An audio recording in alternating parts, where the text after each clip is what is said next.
All right, everyone. Thank you so much for joining us. For those of you who have joined us through Pro Talks in the past, you'll know that whenever we're doing any type of broadcast like this one today is actually going to be done. All of you are joining through Facebook Live, but we need to give the software a few seconds to sync up. So we're going to do that right now as we hang out here. For those of you who are with us, we have Stacy Barrows with us today, who's the inventor of the Smartroller.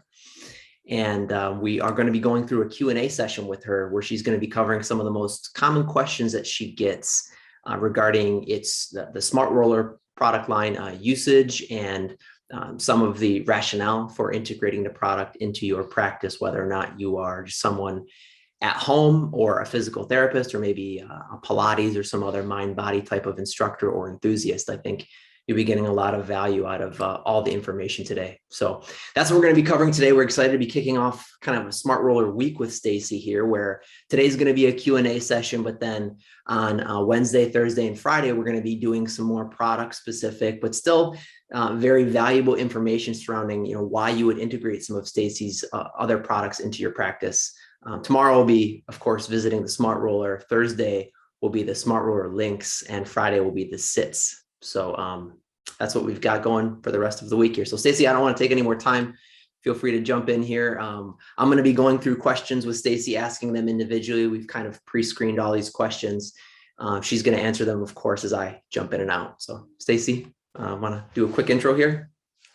Well, first of all, thank you so much, Derek. It's everybody that knows me at all knows I love to talk about these products because they were really designed for self-care. So my background is I'm a physical therapist, and probably the strongest influence besides the physical therapy is my background as a Feldenkrais practitioner and teacher, which was a 4-year training. And it really had such an influence on my ideas of how to promote learning. How do we facilitate that? So anyway, I'm excited to be here.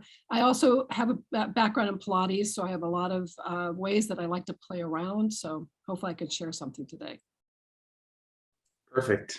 Yeah, well, we're excited to have you, and we don't want to kind of waste any time here because I think you've got so much good information to share with us. We want to get right into the questions. So as a product inventor myself, one of the questions that I like answering the most is what created the inspiration for developing the product. So Stacy, the first question we want to ask you as the inventor of Smartroller and some of the other associated products is what inspired you to make them? You're right. That's always the best place to start from. The Smartroller came to me in my first introduction was through the foam roller, and in the foam roller, it hadn't been out on the market yet. So can you imagine that? I mean, I remember people having to tell them, anyway, I won't go back at the dates of things. But as a result, I was in a very different kind of experience of learning. So when I was playing with the foam roller, I thought, wait a minute, we could look at sensory motor tools a little differently. And it really does kind of go back to how we do things as children, when children are very interested in a toy and how they immerse in that experience. And I realized the challenge of the Smartroller and the products is that because it goes back to when we learned so early on, that was pre-verbal, we don't really have a nice conversation about it. So anyway, so the foam roller it took a while for the Smartroller to come out. And in the meantime, foam rollers started to exist, and people would use them the way they used a lot of other fitness tools, which is great. Core training, balance training, myofascial, soft tissue work. And it occurred to me that they needed a way to kind of look at it slightly differently. And I think of it like when you're introduced to something, sometimes you have to land on it the way you always do something. It's our habits. And so we really need to come in and do it a little bit differently. So the Smartroller was shaped to really evolve, to go as close to the movement and human system as we could get, so we could really immerse our learning. So anyway, so that's kind of, and because it took so long, in the meantime, I was doing all my own research and development by sliding them underneath people and all different kinds of people and populations and cutting them up and doing things, because I was just realized that the thing I like about it is that it really promotes creativity, so that we have a lot of ways to work somatically and meaning how to evolve learning through the body. Yeah, that's great, Stacy. And so one of the things that we also get asked regarding Smartroller is just to kind of piggyback off of this is, two or three of the main points you would make in terms of differentiating it from a standard foam roller. Well, I think the main thing is its shape. And, I get asked, well, I have a foam roller, and that's great. But one of the things that I discovered is, especially through all the work that we do with our devices, that we close in our space. And one of the things that I found is if we want to open up a way that somebody can explore movement, we can't put them in what I call end range. We cannot position somebody on a 6-inch roller when their tissue integrity doesn't, necessarily expand that easily. So it really, I think the biggest thing is that it has a shape designed for the tensegrity of the body so that we have access to easy breathing. But that's just one of the many ways, as I kept playing with it, how to try and do it as a preliminary tool to do something else. So it's not to give up the foam roller, but it's to find that there might be something that you may want to do to kind of preempt getting the best results. If you're a teacher, how do you get them to be ready to learners? So does that answer? Yeah, that's great. So in terms of kind of promoting some of the other benefits then, the smart roller versus a standard foam roller, let's talk about like body awareness first of all. Yeah, I think that we can speak highly about body awareness, but without really understanding that because we operate so much, really not consciously paying attention, that we have to rely on, excuse me, the maps of how we do things on a daily basis, which makes it a little less holistic. So we really, we use body awareness as a scan. We do things. So we start building the tools that help us really sense many different elements of ourselves. For instance, if we get on the roller, before we do that, I have them go on the floor. I have them notice the contact of how they're resting their skeleton, what's their breath like. And it's a really nice opportunity to down regulate them, get them in a place where they're, let's face it, people are really kind of, they're jacked up. They're really high, wired up. And so the fascial system is really tense generally. And then, so if I can help them prepare, then bring them into the movement, then bring them back, then I've given them something to compare to so that they can actually, and that's how the nervous system can evolve the learning, is it has a contrast. It can recognize what it was before and what it is now. And it's really important that we really kind of improve the upgrade of that system so that we can go on from there. Because if you think about any skill set, there are so many ways their system is regulating, which is what we want. So to have them fine-tuned to very small details, let's say a golf swing or whatever it is that you want their skill to be heightened with, you have to know that they're coming with a lot of other things that could be what Dr. Feldenkrais called parasitic, unwanted, habits that really get in their way. They resist what they're getting ready to do. Mm-hmm. Yeah. So going back to the product now, not only body awareness, but some of the broader benefits. One of the questions coming to training for body awareness or, of various other things is which side of the roller should I use? And what's the difference in terms of what each side promotes for the body? Great question. So if there were questions that come up a lot besides what's it for, is okay, you've got two sides and which one should I do?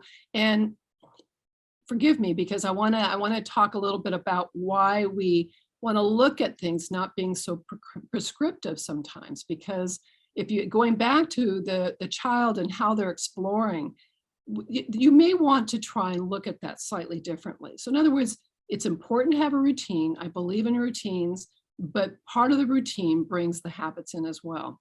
So that being said, it depends on the intention of the exercise, the intention of the outcome that you want. Let's say you want somebody to just calm their nervous system. or you just want them to be able to be inside themselves a little better, then, you know, the flatter side up is really designed that way. And it's shaped a little differently than just a flat roller. And just a little bit about that, you know, when I had the prototypes, I had this concept in my mind of what I was looking for. And I was so disappointed. And my husband, to his credit, who's very creative, started shaving them so that I would go on them and I would get the results I wanted. So the flat roller wasn't offering me any arc. So, and it also pinched and things like that. I thought, again, that's why we have to kind of play with this idea. But the idea of the arc and the shape to kind of bring ourselves back to that. That being said, I can go through this whole song and dance and work with somebody and they come back and they are on the arc side. Is that wrong? No, it's not. But I'll ask them, you know, why did you choose that shape? So what I'm always looking for is how to open the conversation so that I can understand what's the patterns that they try and gravitate to. If they come to me for pain and they really haven't really engaged some processes or learning that they can self-regulate a little better, then I may say, why don't you try this one over that? The other thing is I like the contrast. I sometimes will have them do one, slide off and slide it underneath, because I really, again, want them, and when you're lying on it, you're already eliminating gravity, but we're playing with balance. We're playing with interoception and proprioception and exteroception because the shape of the room, or I'll have them do the body scan with a mat so they can kind of graph it out. So anyway, so does that answer that? What side, which? Yeah, I believe so. And for those who are looking for more specific usage instruction, there's already been a question about using it for your back or for shoulder. So we'll get into more specific stuff in just a few minutes here, but I think that does cover the broad question. Now, sticking with that, just general usage, individuals who are taller than average, different in any way, up or down from the average size and structure of a male or female, how do you change the way you teach or use Smartroller for those individuals so we can accommodate more individuals? Yeah. Well, one of the things that I found, I kind of discovered on my own, I actually lived next door at one time next to a Laker. So I had this dream that I had Smartrollers. I mean, the color combinations, it could work, right? So, so I had these long prototypes, and I really did think that would be kind of great to do. And then because I was still trying to play with them, I wanted people to go home with the other size. I started cutting off the links. That's literally how that happened. And then I realized they didn't need to be conjoined. That's the beauty, because it's not a roller that rolls away. They actually can meet up. So what I like about that is that I can add a link onto the end and get their full self. So if I've got somebody 6'3", and I have had people that tall, I will put the link on the end. And getting back to, again, if you're a movement educator, you like the idea that, let's say somebody has a forward head, then I can put a couple gardening pads and put the link up on top of that. And now I'm meeting them in that position. I can tip it over, and now I can make it more stable, or I can make it faster. And let's say I want to not make the differentiation at all at the head, then I may move it so that the link is at the pelvis. And when we go into links, I'm looking forward to talking about how do you make a caterpillar roller, because I think the hard part is that again, if we narrow down how we use rollers, we have a tendency to get less creative. And if there's anything I learned in my Feldenkrais training, is how to return the creativity of movement back.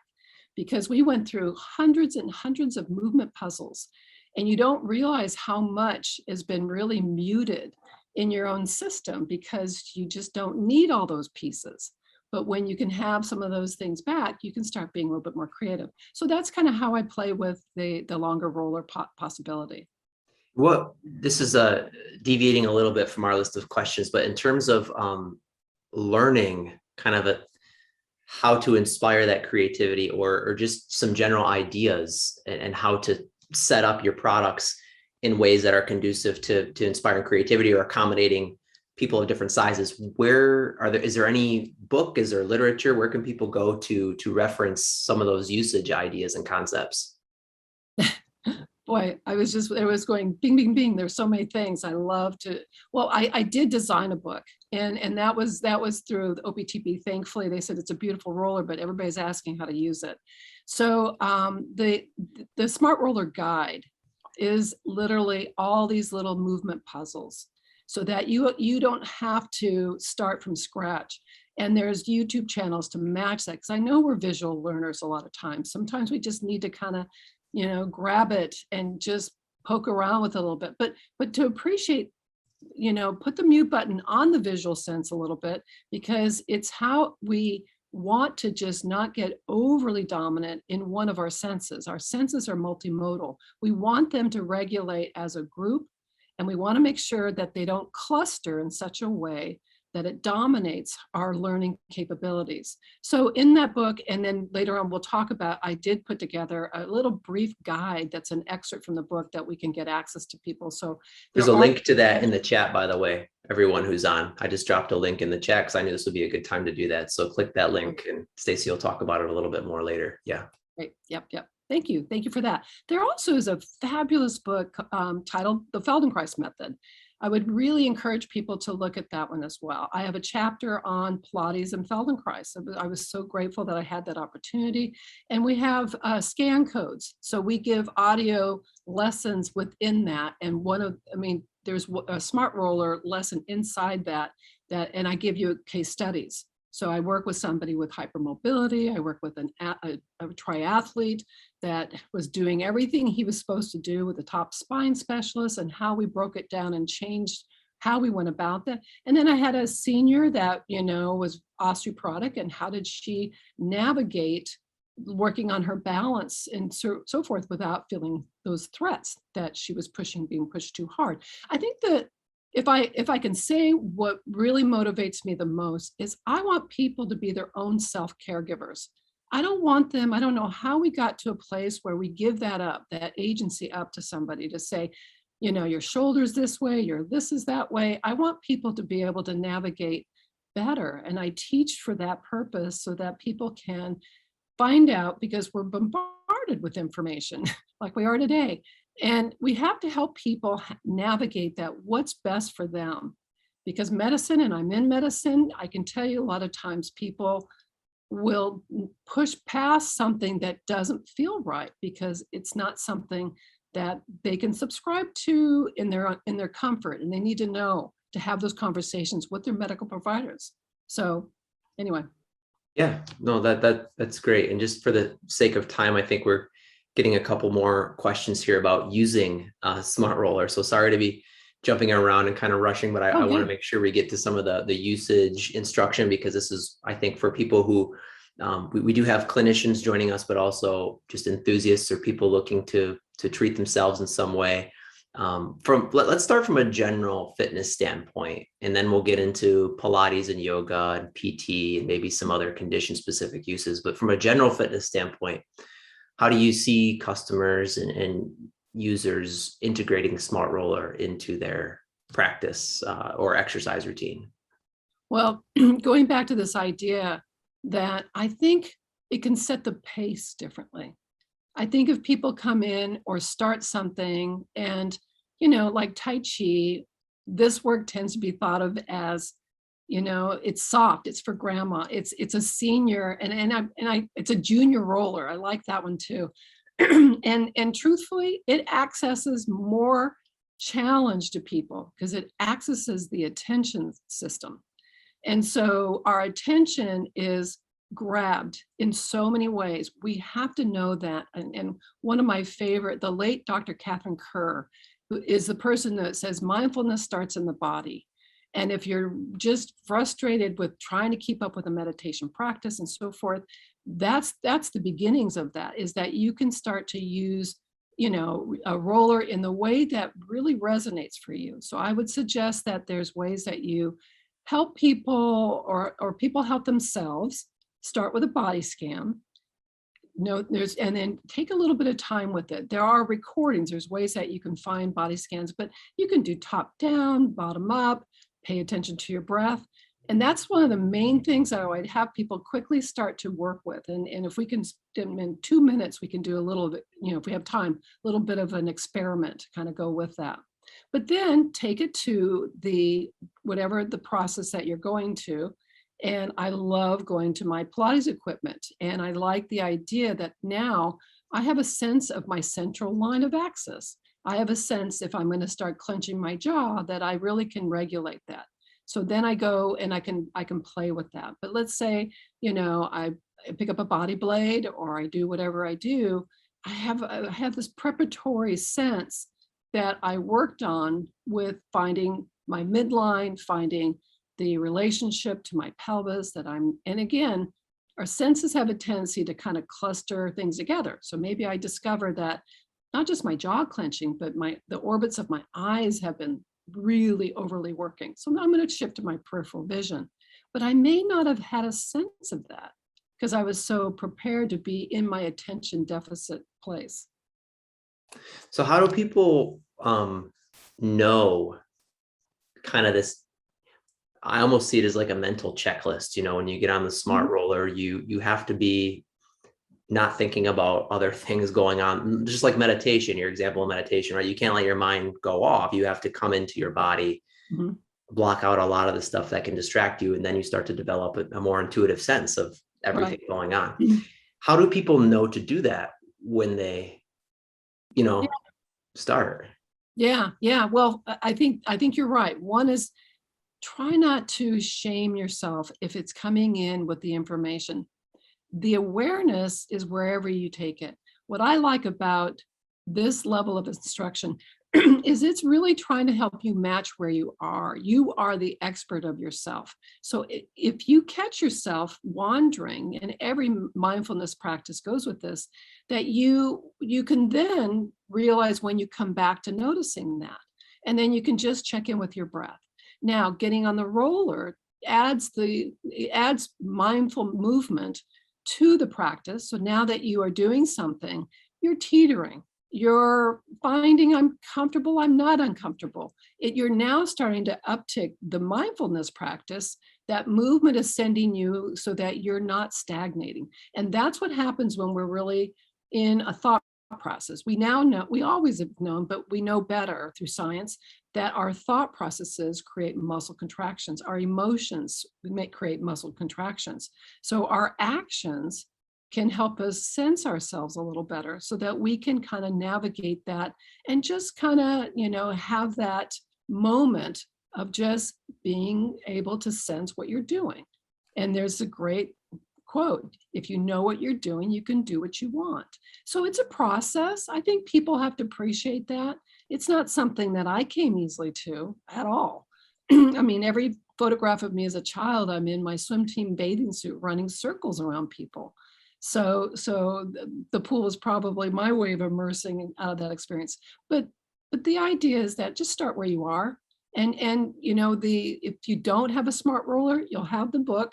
And there's a way you can do it with a rolled up blanket. So give yourself a chance to kind of explore it a little bit. And hopefully that opens up your curiosity. And that is one of the number one powerful tools that we kick up our learning power is our curiosity. That's why, kids with ADHD, when you see them, when there's an activity that they're really interested in, they will actually mute the outside world to some degree. I've got family members, I've observed it. So no matter where you are, being off the map, there's a way that you can bring yourself back to where you are. And so it's a blend of mindfulness and bodyfulness. Mm-hmm. Yeah, I think now would be a great time to kind of go into one of the explorative sort of examples. Great. Yeah. So if you're sitting, move yourself a little bit away from your desk space so you have a little bit of room in front. And what I'll ask you to do is just sit for a minute away from the back support and just notice your sitting position and feel, where's your attention take you? Do you feel it in your feet? I mean, there's a lot working to just have you sit up right now. And then just take a moment to notice your breath and see if you can feel where your breath is. Don't change it. And when I said breath, do you take a breath in? It's really common. These words have meaning to us. And now let me have you slowly look around to your left and just go ahead, Derek, I'm gonna have you do it. So look to your left and come back to the center. Now, Derek did it very slowly. Most people will go very quickly and they'll go to their end range. So do it again and just stay in your easy range. And just notice when you look to the left, how far do you go easily and what do you notice at the end of that direction? And come back. And did you hold your breath or were you able to do it without holding your breath? Now look to your right and just notice and come back and just see if you feel a difference. And any difference is a difference, but believe me, that's where the learning begins, is that you have to have, when you go to the ophthalmologist, they don't just give you one lens or two lenses, they drop in and keep having you compare, so your visual sense. Now, I want you to take your hands, reach them out in front so that your elbows are straight, and you'll lace your fingers together.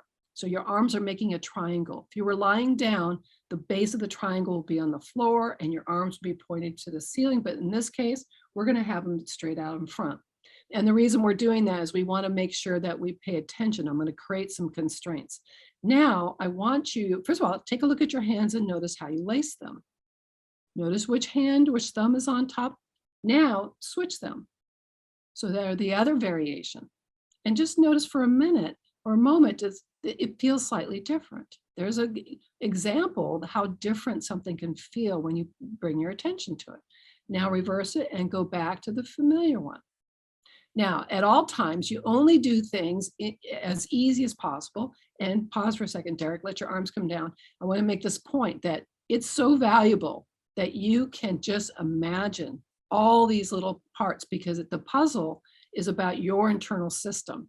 So the execution of the physicality is just something more to play with, and actually harder if you imagine it, but you're always to recognize that pain is an attention getter. So we stay way off the radar of pain. So now let's bring your arms back up in the familiar position. And now what I want you to do, go half as far to your left, watching your hands as you do that. So you're going to keep turning and twisting to your left. So take your arms, everything, and just go halfway and come back. Repeat this several times while I talk you through this. As you repeat the movement, can you feel the movement down in your feet? Just see, just because it's about sending your attention. And do you breathe in? Do you breathe out at any particular time? And just keep paying attention to the movement. Just feel what you're doing. And then bring your arms back and just rest for a second. We're almost done. Now lace your fingers the non-habitual way and bring them out in front of you again. Now this time, Derek, I will have you keep your eyes on me on the screen, or if you're out home, just past whatever you are. Now this time I want your eyes to find a focal point and twist your arms just like you did to the left. So yeah, so your head or eyes or whatever, and come back and just notice how you do it, because there's some variables, and keep repeating it. And just notice, is it easy? Can you make it easier? Did you try and bend your elbows to make it happen? Did you shrink? Keep repeating it and just notice, does your nose go with your hands or does it stay where your eyes are? And just that little tiny detail makes a difference. One's not right or wrong, it's just variance. Bring your arms down, rest them again. And now look to your left again. Just look like you did before and just see how far you go. And see if the range changed. Would you like to comment, Derek? Yeah, I think, anytime there was a cue to hold your hands the non-habitual way, I noticed a lot more clenching, like even habitually, like my body wasn't comfortable doing that. That was one of the first things I noticed. And I did notice more range of motion or an ease of turning my head after the initial exercise. Great. So what that gives you an example of is how fast. I mean, this is not something it's not rocket science that you have to memorize anything. But I will say the muscle is your attention. that is something that you will want to work with. I don't see a downside there, because what I have found that when I teach these puzzles, because I want to keep my system, I still want to be an athlete all my life. In my mindset, I'm still an athlete. So it's a matter of allowing ourselves to be guided in our system for a long enough time so we aren't overly reactive. We aren't, gripping the steering wheel. But it's not just that. I want to be able to keep running. I've taken a couple falls when I run at Lake Arrowhead because the lighting and the roots and things like that. So I like the idea that I feel comfortable that when I fall, I'm going to fall safely. And if I do get hurt, I'm going to recover faster. So those things are really what I like to highlight to people, is that if you're working with people who have pain, this is a really good way to work into that system. But I also love that people can uptick whatever sport or athletic activity or whatever. If they want to get better results in certain things, try it. I can't see why it would be a challenge to not just try it. Yeah, that's great. I think that last example you did really speaks to the fact that, we're not just here talking about a product. We're talking about like a whole system, that involves much more than a product. The product helps facilitate some of this, right? But this is more, yeah. And as we work with the Smartroller and the links and the sits, they're all about, these positional activities that we do. So I want to try and ease people into that kind of experience a little bit, but I agree with you.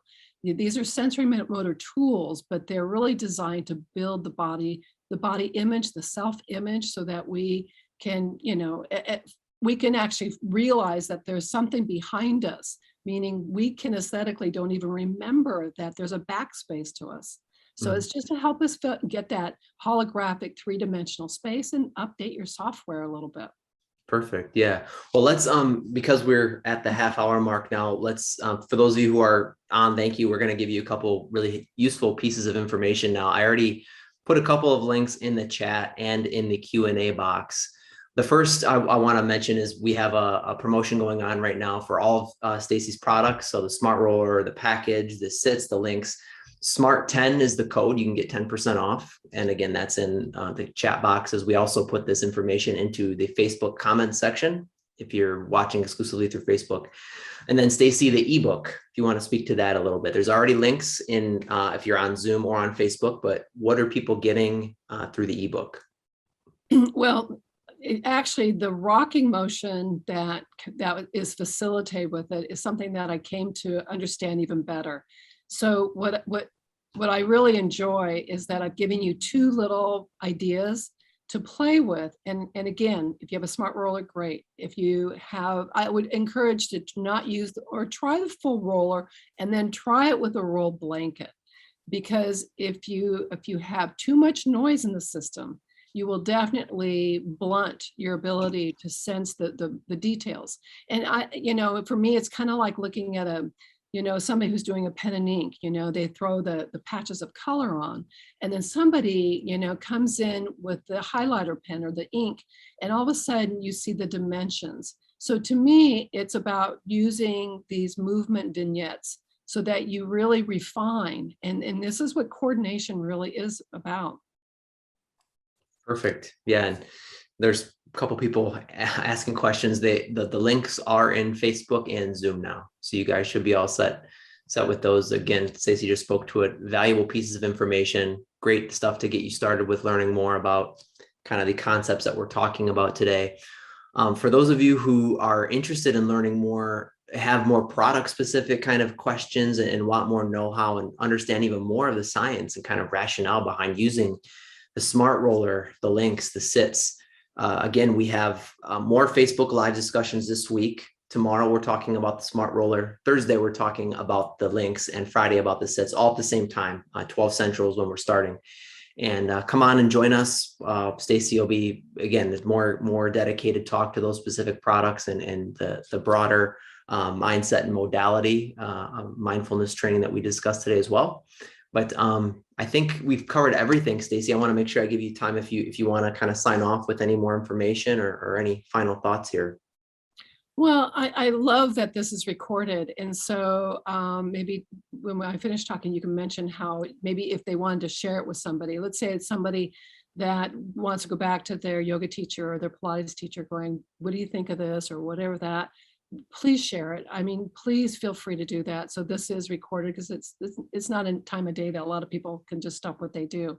But Sure. the beauty is that you have access to it and that you can kind of think about it.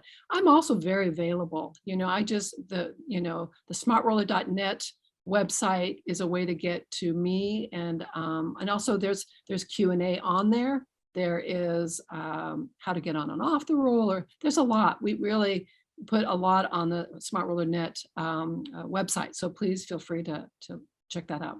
Yep. And for those of you who do want to share this information, it's as simple as tagging your instructor, your studio, your clinic within the post that this video is made in on Facebook.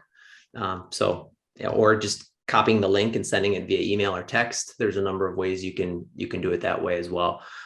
Later this week, we are going to be posting some new content from Stacy as well. Some great instructional stuff, Stacy, that you just filmed.